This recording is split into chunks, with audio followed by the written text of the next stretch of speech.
I think the first thing is that his confidence is still in the economic globalization. So he talked about how that actually can bring the benefits to the world and to the people. But at the same time, he acknowledged that indeed there might be some people and countries left behind. So he talked about how can we actually not only make the pie larger, but how to share the pie better. I think so. That's where he talked about how actually we can work together to build capacity in developing countries and to get them also to up to the speed in the economic development. And maybe to give the Global South a louder voice? Louder voice as well, exactly. So that's probably the first thing. The second thing, I think he talked about China as the engine of the global economic growth. And he also acknowledged that China's facing some difficulties in making the transition, particularly to a high-quality economic growth. And he's very confident that the innovation capacity in China and will help China and with the world to move to the high-quality growth. And the third thing I think is interesting, he talked about the AI, how AI can bring benefits, but also at the same time you have to watch about the potential risks. So he talked about China's approach to AI development.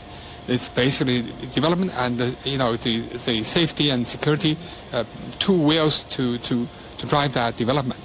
At the same time, he also mentioned about that China will not blindly to compete for big models.